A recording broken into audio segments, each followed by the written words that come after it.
In 1992, the release of the movie A League of Their Own, starring Janet Davis and Tom Hanks, introduced audiences to an all-but-forgotten element of American history. Starring in 1943, the All-American Girls Baseball League, well, it wasn't initially called that, but we'll get to that later, offered women ball players a chance to play as part of a professional league, which even today is a pretty rare opportunity. And while the league lasted a number of years, from 1943 all the way into 1954, after it was disbanded, the women and their accomplishments kind of faded into obscurity. That is until the release of A League of Their Own, which, as one former player put it, after seeing the movie, "I love knowing that when I mentioned the All-American Girls Baseball League, from that point onward that nearly everyone would be able to visualize it.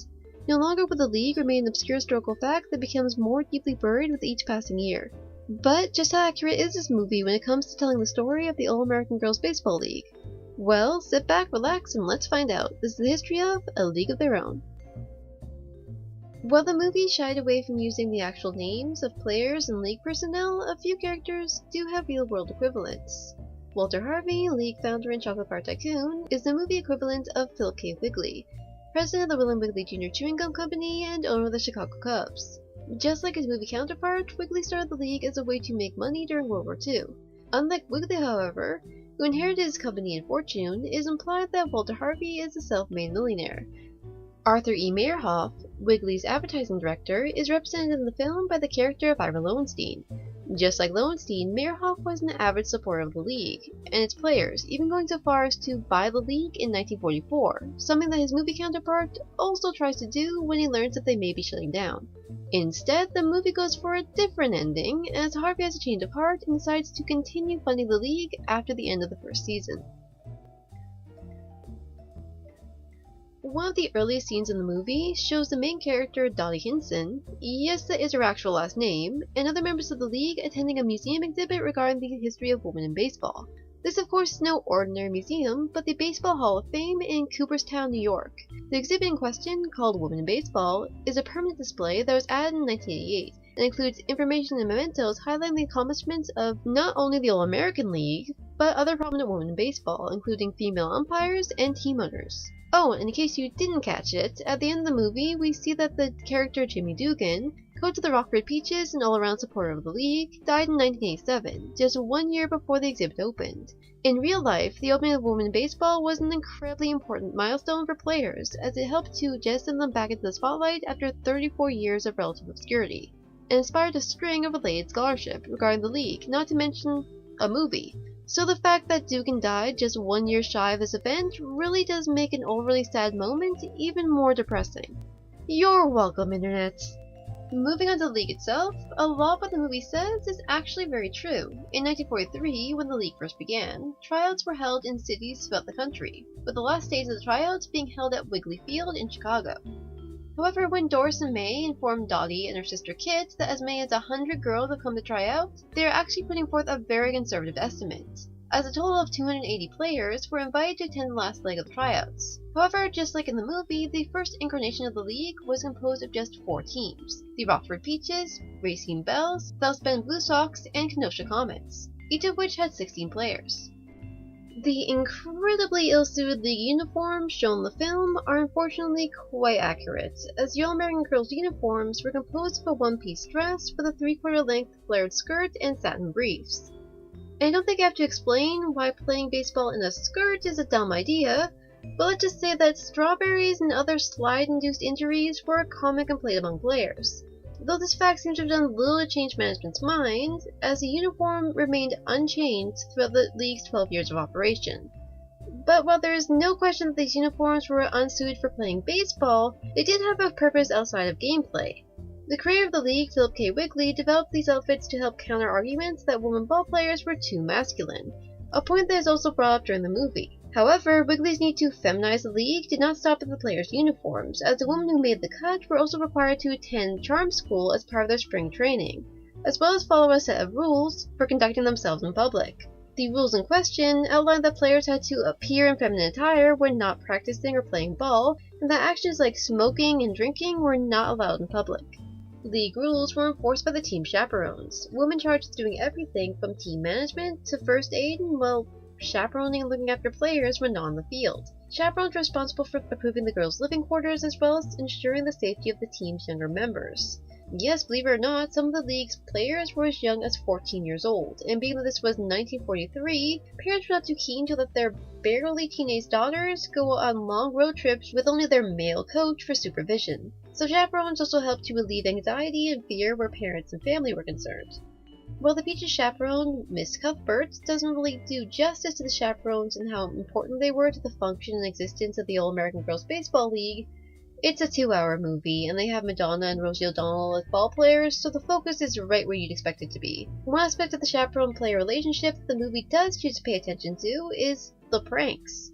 Though I'm sure the players never resort to poisoning their chaperones, pranks were quite common, especially on the road where players and chaperones often had to share accommodations. Like many things in the 1940s, the All-American Girls Baseball League was not exactly well known for its diversity. When the league first began, Wiggly himself handed down the order that only white women were eligible for employment as ball players.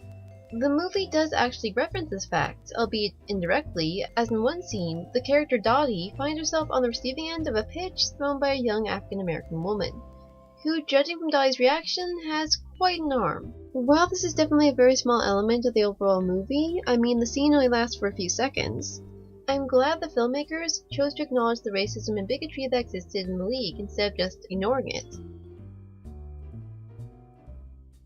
While this movie does a surprisingly good job of balancing the elements of historical accuracy and entertainment, it does manage to make a few historical faux pas, the most obvious of which has to do with the league's name. Believe it or not, the All-American Girls Baseball League started its life as a women's softball league. You see, at the time, and honestly still now, depending on who you talk to, softball was looked at as the female equivalent of baseball, as it was believed that elements like shorter base distances and underhand pitching made it easier for women to play. Also, though not as popular as baseball, softball was still a prominent spectator sport, so it was reasonable to believe that a women's professional softball league could make money if it was managed correctly. But that's not what happened. Wiggly, in an attempt to make softball more like its faster-paced and more exciting cousin, made so many changes that by the end of the first season, he decided to change the name to the All-American Girls Baseball League. Unfortunately, this name change aroused quite a bit of ire from fans who insisted that the game the league was playing still did not qualify as baseball. Keep in mind that at this point, players were still using underhand pitches and larger than average balls. So, left with no alternative, the league was renamed again as the All-American Girls Ball League.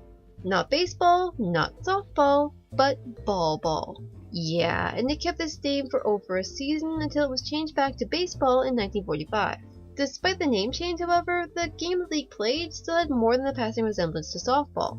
Sidearm pitching wasn't allowed until 1946, while the size of the ball fluctuated throughout the years, only reaching Major League Baseball size during the league's final year of play in 1954.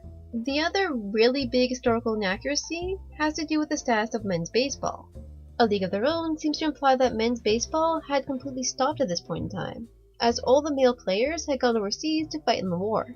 But that was not the case. When the Women's League began in 1943, men's baseball was still in operation. To make up for the loss in manpower, team owners chose to substitute players that were either too young or too old for the draft. Even the President of the United States, Franklin Roosevelt, stated his desire to keep men's baseball alive, in a letter he wrote to the Commissioner of Baseball where he highlighted the game's importance in relation to maintaining the population's morale. Thus, when Wrigley started the league over a year after Roosevelt's letter, he was fully aware of the situation facing men's baseball, but decided to go forward with the league anyway, just in case the situation changed. In 1943, the starting salary of an All-American League player generally ranged from between $40 to $85 per week, plus expenses. Those salaries did fluctuate throughout the league's history. The founder of the league, Phil K. Wiggly, originally intended for the AAGBL to be a nonprofit venture supervised by trustees rather than individual team owners. He felt that a nonprofit organization would be more welcome during wartime, and a lot of the league's advertising from this period emphasized this fact, encouraging people to support their community by buying tickets to league games. In addition to American and Canadian players, in 1947 the All-American Girls Baseball League welcomed the first of many Cuban players to its ranks. 19-year-old Yulela Gonzalez joined the league as a member of the Racing Bells, and while she would eventually return to Cuba, there is no doubt that she paved the way for all the Cuban players that followed. After all this, I bet some of you are wondering, what happened to the All-American Girls Baseball League? Why did it fade into obscurity? Well, my research has come up with a few different reasons. The first, not that surprisingly, is the end of World War II. After the war ended, major and minor league ball players returned, albeit in reduced numbers. While the end of wartime travel restrictions in the United States meant that ball fans could once again attend away games. If competing with other leagues for the spotlight wasn't bad enough, in the late 1940s, an entirely new entertainment medium was beginning to take hold in America: television. Forget driving to away games, now ball fans could watch their favorite teams compete without leaving the comfort of their own homes. All these factors, combined with America's rejuvenated post-war economy and rising prices, eventually took their toll on the league. League administrators did not have the finances necessary to maintain the league in spite of all these losses, so the board of directors decided to suspend play starting March 1st, 1954. But the story doesn't end there. While it's true that the league was suffering financially due to a decrease in attendance, the fans that did remain were incredibly loyal. And it's because of the loyalty and dedication of these fans that the league was able to resume play for one more year in 1954, before retiring to the dustbin of history. That is, until the museum exhibits, books, and movie, of course. Well, that was A League of Their Own, a great comedy that is surprisingly pretty historically accurate. If you like this video and you want to see more like it, please tell me in the comment section. This has been Silver Jade. Please remember to support your local library, and I'll be seeing you.